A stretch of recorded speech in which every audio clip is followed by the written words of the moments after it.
For many gardeners, the problem starts the same way. You walk outside in the morning and notice a long line of ants moving across the edge of a raised bed. A few days later, they are climbing flower pots, gathering around tomato stems, and disappearing into tiny cracks near the roots. You spray them once, and the trail seems gone. But then, only 3 or 4 days later, the ants are back again. Sometimes there are even more than before. This is where many gardeners become frustrated. It feels like the problem should be simple. Kill the ants you can see, and the colony should disappear. But strangely, that often does not happen. In some gardens, repeated spraying actually seems to make the infestation spread into new areas. What surprises many people is that the visible ants are only a small part of the real colony. Deep underground, hidden from view, the queen continues producing more workers every single day. And while the garden surface may look cleaner after spraying, the colony underneath is often untouched. There is a quiet little method that many long-time gardeners eventually discover. It costs very little. It does not require soaking the yard in chemicals. And in some cases, it begins reaching the queen within only a few days. If this feels confusing, that's very common. Many experienced gardeners spend years fighting ants before understanding why the problem keeps returning season after season. The real issue is not the ants you see. It is the colony you never see. Most instant ant sprays are designed to kill quickly. And to be fair, they do exactly that.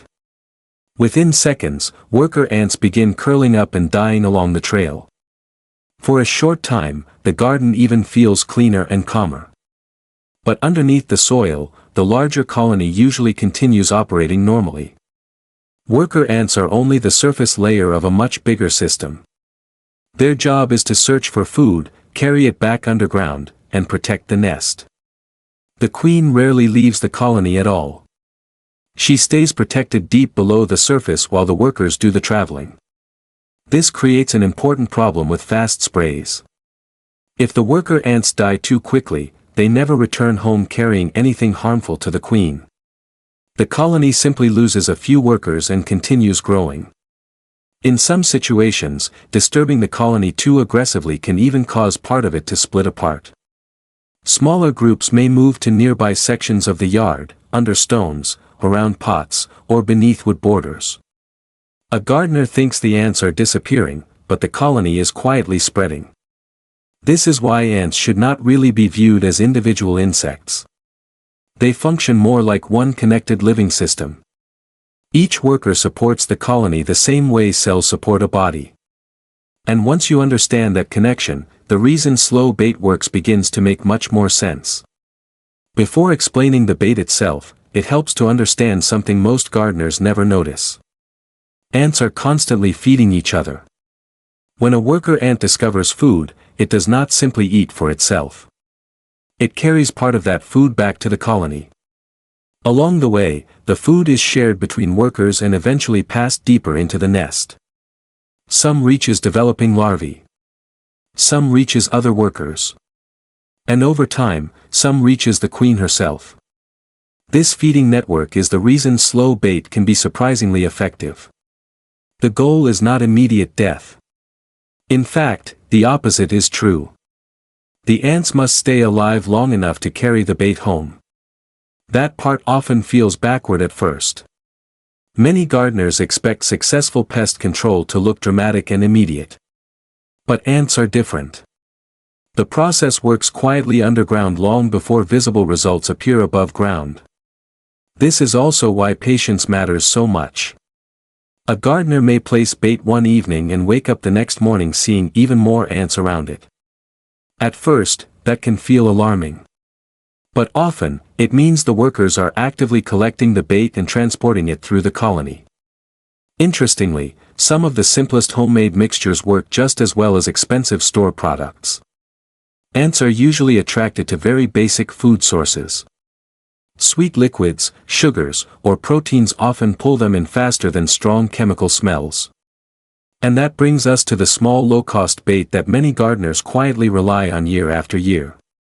One of the most common homemade bait mixtures uses a small amount of borax combined with sugar and water.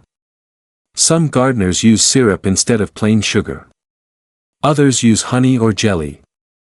The sweet smell attracts worker ants, while the borax slowly affects the colony after the bait is carried underground. The important part is balance. If the mixture is too strong, the workers die before reaching the nest. If the mixture is too weak, the colony survives without much impact. Many gardeners use only a very small amount of borax mixed into the sweet liquid. The ants continue feeding naturally because the bait does not immediately repel them. A small bottle cap, shallow lid, or cotton ball can hold the mixture near an active trail. Placement matters more than quantity. Instead of scattering bait everywhere, it is usually more effective to place small amounts close to where ants are already traveling. This reduces effort and keeps the process calm and manageable. It is also important to keep bait away from pets, small children, and areas visited heavily by bees or butterflies. Even simple homemade mixtures should be treated carefully. A sheltered corner near the trail often works best. Some gardeners make another common mistake here. They place bait directly on top of the nest entrance. But ants often respond better when bait is placed along their travel route instead of directly disturbing the colony entrance itself. Then comes the difficult part for many people. Waiting. Because timing changes everything. In some gardens, ant activity begins slowing within 3 days. In others, it may take longer. Weather plays a major role. During very hot periods, ants may search aggressively for moisture and food. In cooler weather, movement often slows naturally. Dry soil can push colonies closer to watered garden beds, while damp conditions may spread them into different areas. Season matters too. In spring, colonies are often growing rapidly after cooler months. During midsummer heat, feeding patterns can change again depending on water availability and temperature. This is why two gardeners using the exact same bait may see completely different timelines. A gardener in a dry southern climate may notice heavy feeding activity almost immediately.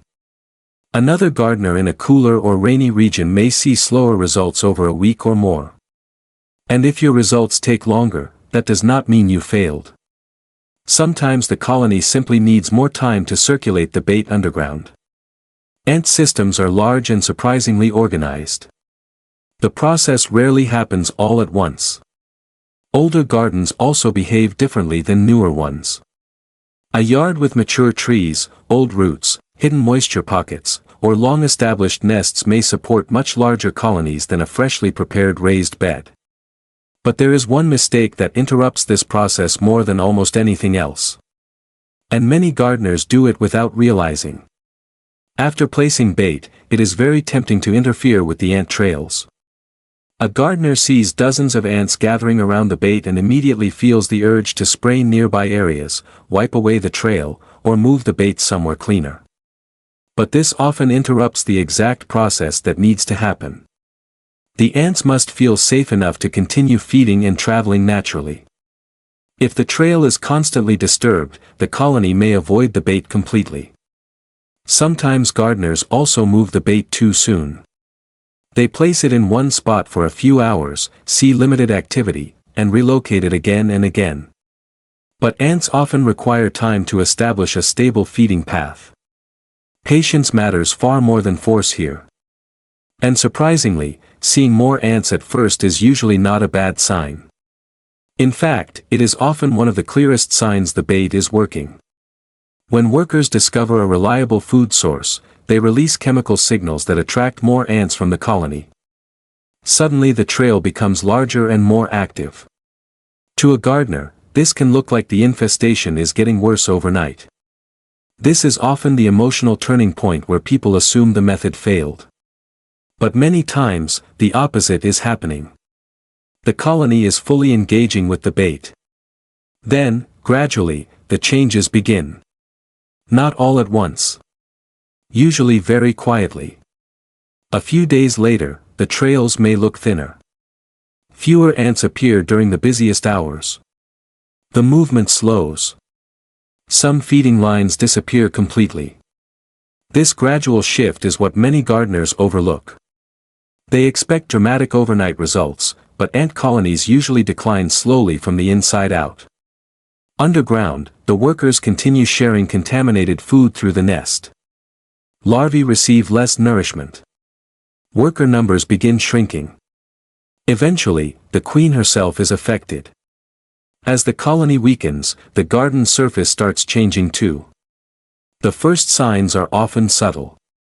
One trail shortens near a flower pot. Another disappears from the edge of a raised bed. Scout ants wander without forming large lines. Areas that once looked crowded suddenly stay quiet for most of the day. This quieter activity is usually more important than finding dead ants everywhere. A collapsing colony often leaves fewer visible signs because fewer workers remain active. And even after the colony weakens, some scattered ants may still appear occasionally. That is normal too. Gardens are living systems connected to the surrounding environment. Complete perfection is rarely necessary. The real goal is balance. Reduced pressure. Less constant disturbance. Because long-term prevention matters just as much as removing the colony itself. Many gardens unintentionally attract ants without the gardener realizing it. Moisture is one major factor. Overwatered soil, dripping hoses, or damp would create comfortable nesting areas.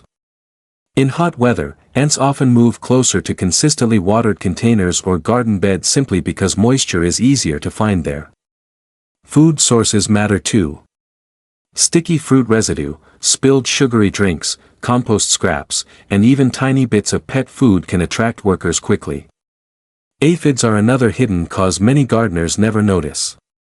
Aphids produce a sweet substance called honeydew, and ants actively protect aphids in exchange for feeding on it. This means some ant problems actually begin higher up on the plant itself. A stressed plant may attract aphids. Aphids attract ants. Then the entire cycle grows larger over time.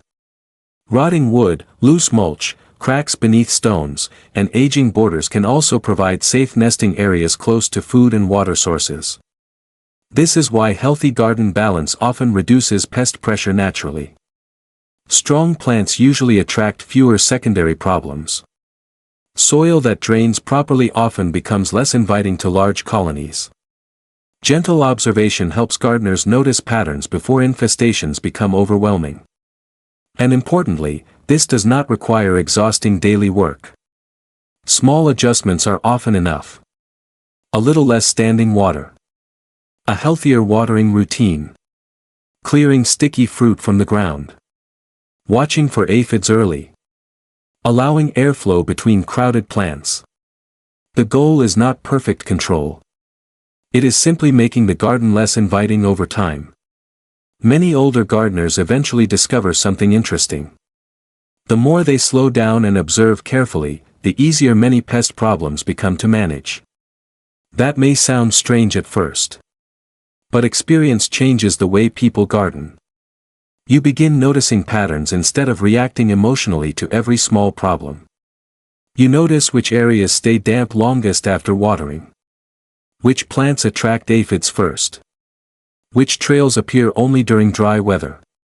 Which colonies disappear naturally after seasonal changes. This kind of observation quietly replaces constant fighting. And often, that creates a calmer gardening experience altogether. The solution was never stronger chemicals or endless spraying. It was understanding how the colony actually works. Ants survive because they cooperate patiently. And strangely enough, gardeners often solve the problem by becoming more patient too. A slow bait works because it follows the ant's natural behavior instead of fighting against it. The workers carry the solution directly where it needs to go. The colony weakens gradually from the inside. And the garden begins settling back into balance without heavy labor or constant disturbance. If you're comfortable sharing, I'm curious whether ants tend to appear more during dry weather or rainy weather in your garden. Many gardeners notice very different patterns depending on climate and soil conditions. Over time, gardening becomes less about controlling every detail and more about understanding relationships. Moisture affects insects. Plant stress affects pests. Shade changes soil temperature. Small habits create larger changes quietly in the background. And sometimes the garden improves when we simply step back and observe. A calmer routine often leads to healthier soil, fewer pests, and less frustration overall. Not because the garden became perfect, but because the gardener learned to work with natural patterns instead of constantly battling them. In the end, the most effective changes are often the quietest ones. Do a little less. Watch a little more.